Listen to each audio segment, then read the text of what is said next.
Vieillir est très intéressant du point de vue psychologique, car il s'agit d'une expérience à la fois universelle, commune à tous et hautement individuelle. Moi, j'approche de 80 ans. J'ai jamais été aussi active parce que les gens ont besoin d'une image lumineuse, d'une image qui donne envie d'avancer en âge, qui donne envie de vieillir. Bien vieillir, c'est trouver le bon rapport à son passé.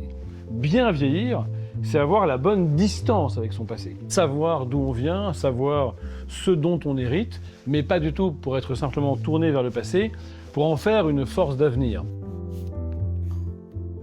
Ma grand-mère, qui a 94 ans, est pour moi un véritable modèle. Elle est drôle, pleine de joie de vivre et empreinte d'une certaine sagesse. Et c'est à ça que j'aspire, vieillir heureuse.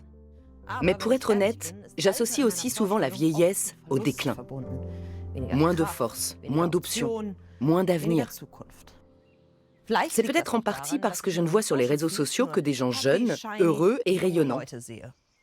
Il est temps que cela change. Monica Gouteux a 81 ans et croque le présent à pleines dents.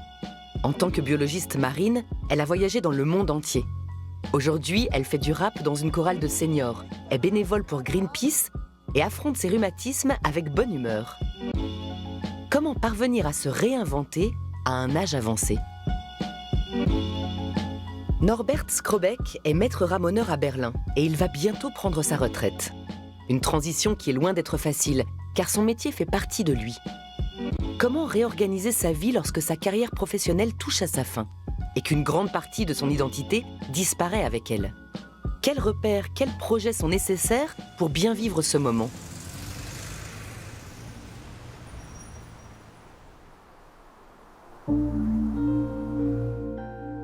Norbert est ramoneur depuis 5 décennies. Le moment approche de faire ses adieux au toit de la capitale. Il va prendre sa retraite, comme on dit. Le mot, qui évoque la solitude de l'ermite, semble quelque peu incongru, à l'ère des seniors hyperactifs qui se déplacent en vélo électrique. Lorsque Bismarck a instauré l'assurance vieillesse en Allemagne, avec un départ à 65 ans, très peu de gens atteignaient cet âge. Et pour les rares qui y parvenaient, la retraite servait dans la grande majorité des cas à prendre un repos bien mérité. Aujourd'hui, les seniors vivent beaucoup plus longtemps et en meilleure santé, ce qui fait que la retraite est une période souvent très active. La retraite est une phase de la vie pour laquelle il existe peu de modèles sociaux concrets. On n'attribue aucun rôle précis aux seniors. Et cette absence de cadre constitue un défi, car on attend tout de même de vous que vous tiriez le meilleur parti de cette situation.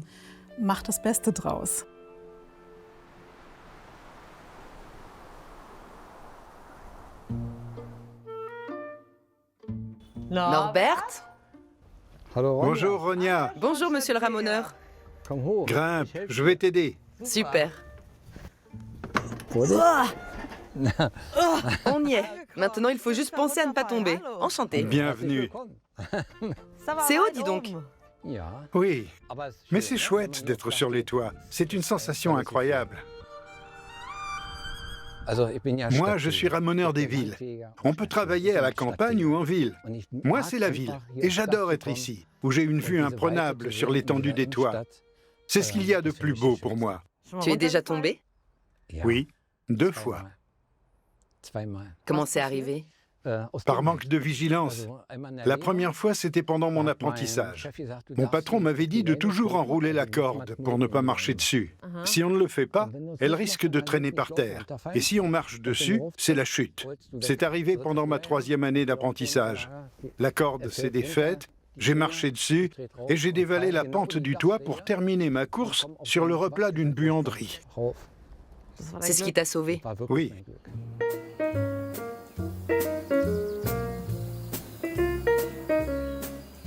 Est-ce que le métier de ramoneur te rend heureux? Bien sûr. Il n'y avait que 2 métiers que je voulais exercer. Cuisinier ou ramoneur. Et tu es devenu ramoneur. Absolument. Qu'est-ce que t'évoque le mot retraite? L'horreur. Je comprends. Ça m'évoque l'immobilisme, la solitude. Il faudrait interdire ce mot. Tu sais déjà quand tu ramoneras pour la dernière fois? Oui, il me reste encore 1 an et demi et c'est la retraite. Et c'est quelque chose qui te réjouit ou qui te fait peur? Les deux. Je me réjouis d'avoir plus de temps libre, mais d'un autre côté, j'aime tellement mon métier. Quand on fait ça pendant 20, 30, 40 ans, et que du jour au lendemain, plus personne n'appelle, ça doit faire un peu bizarre, j'imagine. Oui, je crois aussi. Il est important de bien se préparer à la retraite, sur le plan financier bien sûr, mais aussi sur le plan psychologique.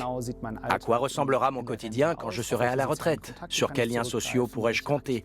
Qu'est-ce qui remplacera mon activité rémunérée qui, pour beaucoup de gens, est synonyme de structure, de liens sociaux et de sens? Il y a quelque chose de particulier dans la façon dont tu organises cette dernière ligne droite? Je souhaite transmettre ma clientèle et le fruit de mon travail dans de bonnes conditions. Il faut donc que j'inspecte une dernière fois toutes les cheminées, que je contrôle toutes les maisons. Je me dois de faire du travail soigné pour que le passage de relais se déroule bien. Et pour tourner la page? 1 an et demi, ça passe en un clin d'œil.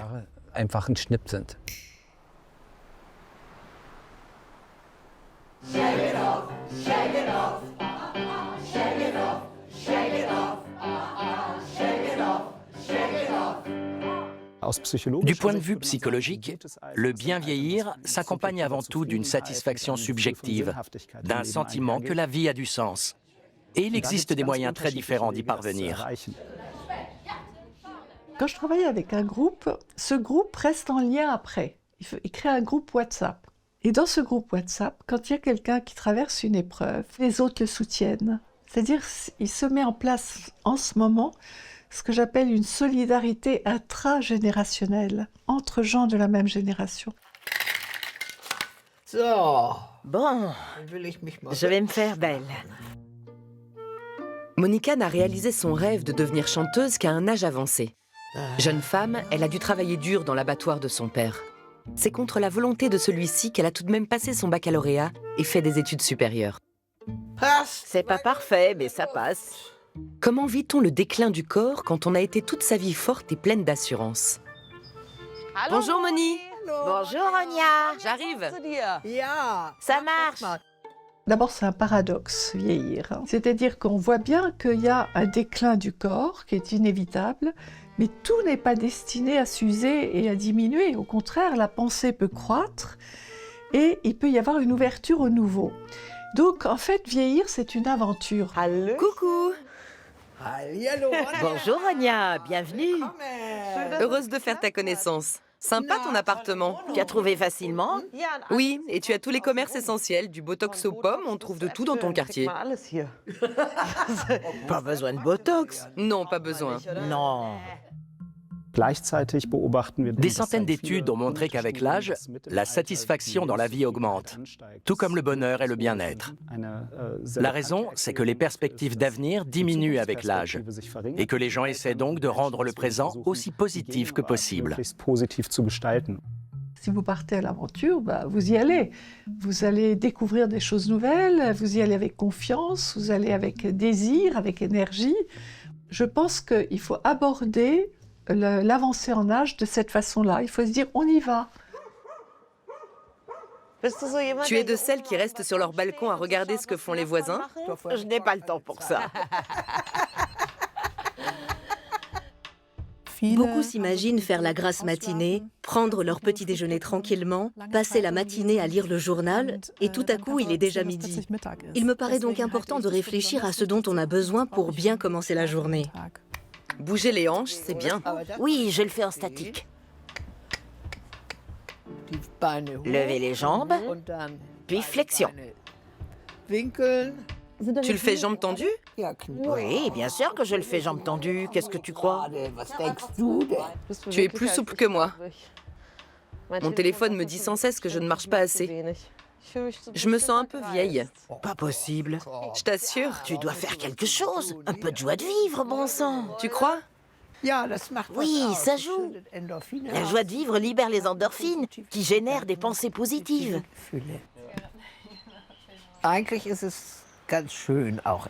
En fait, c'est plutôt agréable de vieillir, car il y a tellement de choses que l'on aborde avec plus de sérénité.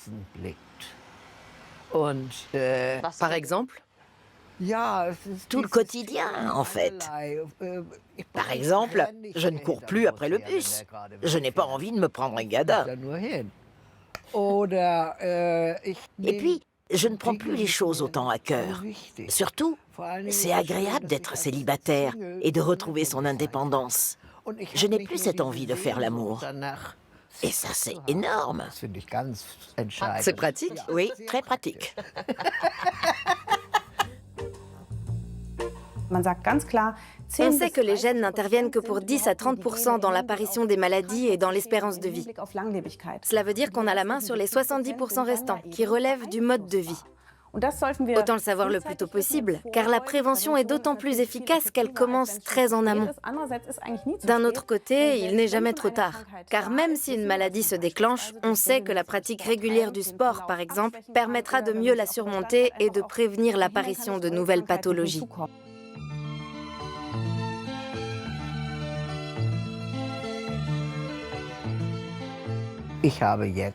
La chorale, c'est ce qui compte le plus pour moi aujourd'hui. Petite déjà, je voulais être chanteuse. Et pourquoi ça n'a pas marché? La vie s'en est mêlée. C'est souvent le cas. Pardon? C'est souvent le cas. Oui, je me suis engagée dans une voie complètement différente. Je devais d'abord gagner ma vie. Un résultat particulièrement frappant est ressorti dans le cadre de mes travaux de recherche au Centre allemand de gérontologie. Nous avons étudié les différents domaines de l'existence en fonction d'abord de la tranche d'âge, puis du niveau d'études. Et nous avons comparé les résultats. Il est clairement ressorti que le niveau d'études, c'est-à-dire les ressources dont on dispose pour traverser la vie, était beaucoup plus déterminant que l'âge. Où se situe le moment le plus heureux de ta vie? Il est à venir ou il est passé? Il est ici et maintenant. Ça a toujours été le cas? Non. Quand je travaillais avec mon père à l'abattoir, Ça a été dur. c'était horrible. J'ai failli sombrer dans l'alcoolisme. J'étais tellement malheureuse. Et puis, j'ai repris ma liberté. Je suis allée sur les bancs de la fac. J'ai gagné mon indépendance. Et pouvoir me payer mon propre appartement, ça a été un grand bonheur.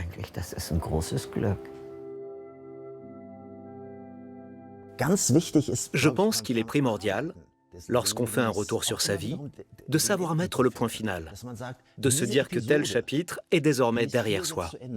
Clore une page est nécessaire pour pouvoir en ouvrir une nouvelle. Premier constat, même à un âge avancé, on peut, comme Monica, vivre les meilleurs moments de sa vie. Moi, j'en suis à peu près là. Et sur ma carte, il est écrit « Votre assureur vous propose une prévoyance très intéressante. » Prévoir, anticiper. J'ai justement beaucoup de mal avec ça parce que la vieillesse me paraît encore très loin. Et puis soudain, elle est là.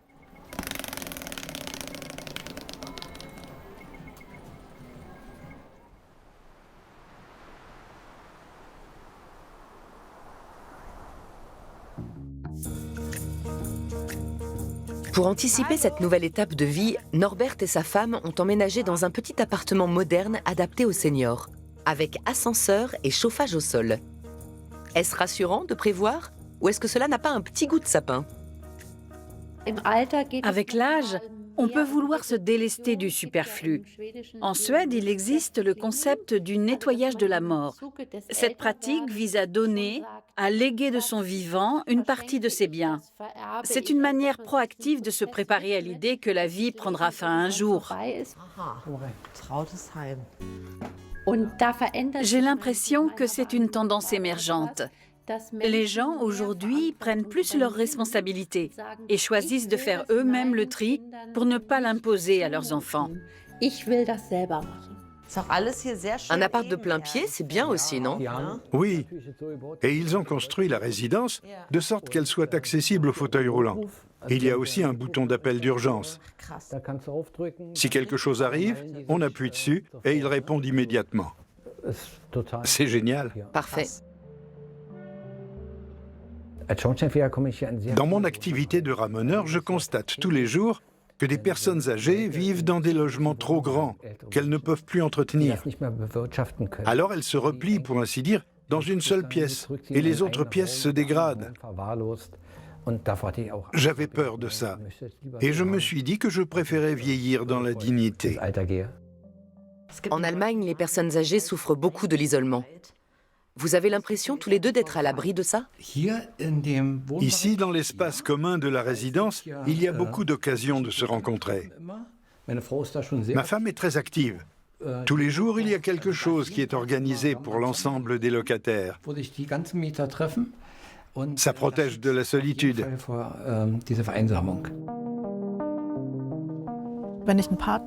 Le fait de vivre en couple ou d'avoir des amis a un impact bénéfique. Mais il est tout aussi important, par exemple, de partager des loisirs avec des personnes qui ne font pas partie de son cercle de proches. Les recherches sur la solitude ont montré que des réseaux sociaux hétérogènes étaient également bénéfiques. La solitude, elle fait partie de la vieillesse. Et c'est quelque chose qui permet justement le voyage vers l'intériorité.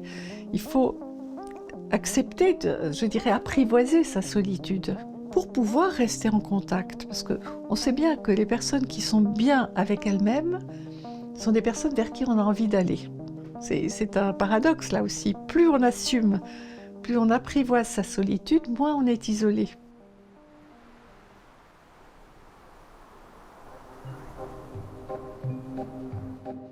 En vieillissant, il faudrait également faire le tri dans sa tête. Quels souvenirs je garde et lesquels je jette? Comment faire en sorte que l'histoire de ma vie avec ses hauts et ses bas soit source de bonheur? Les stoïciens nous disaient en substance, tu ne peux pas changer ton passé, il faut donc l'accepter. Et si tu as des souvenirs douloureux, traumatiques, tu vas les user en y revenant régulièrement. Dans le cerveau, les neurosciences nous montrent que ce n'est pas simplement qu'on s'habitue, c'est qu'on recrée des nouveaux chemins neuronaux au sujet de cette image-là. Autrement dit, on a une créativité dans le rapport au passé. Ce n'est pas simplement une habitude, ce n'est pas simplement comme si on usait le même souvenir inchangé. C'est davantage qu'on change en fait le souvenir. Je pense que notre cerveau est en grande partie narratif et que nous n'avons pas encore totalement compris ce que cela implique. Dans notre vie quotidienne, nous passons 4 à 6 heures par jour à nous laisser emporter et entraîner par des histoires, des potins, des souvenirs, des projets d'avenir. Il s'agit de réappréhender son passé, un peu comme on retravaille un texte. De ressaisir son histoire, un peu comme on réinterprète une partition. Tu étais très jolie. Tu l'es encore. Mais oui. Qui était cette femme? Quand moi je me regarde, j'ai l'impression d'avoir plusieurs identités. Je suis très courageuse dans certains domaines, mais la situation mondiale actuelle me préoccupe beaucoup. Je suis très angoissée. La jeune Moni avait-elle plus peur de vieillir que la Moni plus âgée? Y a-t-il une sorte de sérénité qui s'installe avec le temps? Est-ce que j'avais peur de vieillir? Non, je n'en ai pas le souvenir. J'avais plutôt peur de ne pas pouvoir gagner ma vie. Surtout à cause du chômage. Mais j'ai toujours considéré le chômage comme une chance. C'est ce qui m'a permis de m'en sortir. Tu n'as pas baissé les bras.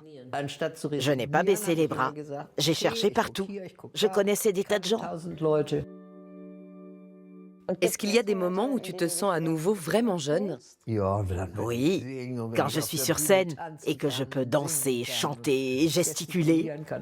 Il y a juste ce bras qui ne veut plus se lever.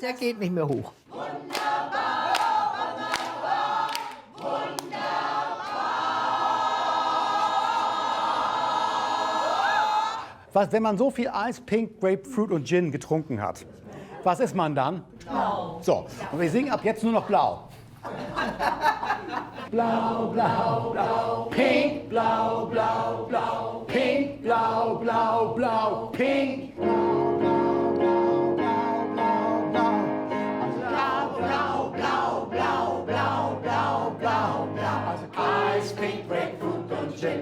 Eis, Pink, Grapefruit und Gin. Super. On oublie souvent le passé heureux et on l'oublie tellement que quand on y pense, on est nostalgique. C'est-à-dire qu'on a un mauvais rapport à son passé heureux. On peut apprendre à se souvenir des jours heureux d'une manière qui nous rende heureux à nouveau au présent. Quand j'ai un bon souvenir qui arrive, j'arrête tout. Je me mets en mode avion, j'arrête de travailler, je ferme mon ordinateur et je l'accueille. Pas longtemps, vous savez, 2-3 minutes suffisent. Mais 2-3 minutes, c'est long.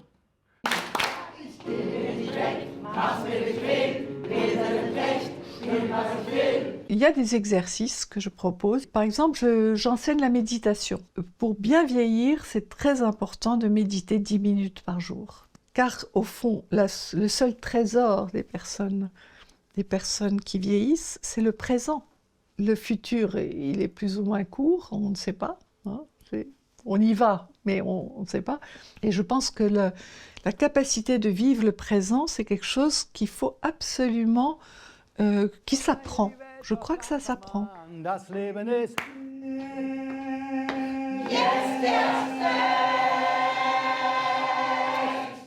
Super. Ja, jetzt hat das Power. Quel est le plus beau retour que vous ayez reçu à la chorale? Oh, depuis que je vous ai vu, je n'ai plus peur de vieillir. J'ai acheté des chaussures de danse, j'ai repris la kiné et j'apprends à danser avec mon mari. Est-ce que c'est important avec l'âge de se lancer dans de nouvelles activités? Oui, d'autant plus quand on avance en âge. Que recommanderais-tu à ceux qui végètent un peu mais qui ont encore des forces? Sans hésiter, de rejoindre une chorale où l'on peut chanter et bouger. Ça libère les endorphines et ça rend plus heureux. On est vieux quand on se dit « j'ai tout, je connais tout et je n'ai besoin de rien ». Ce jour-là, autant descendre directement dans la tombe. Oui, arrêt buffet au cimetière et terminus. C'est ça.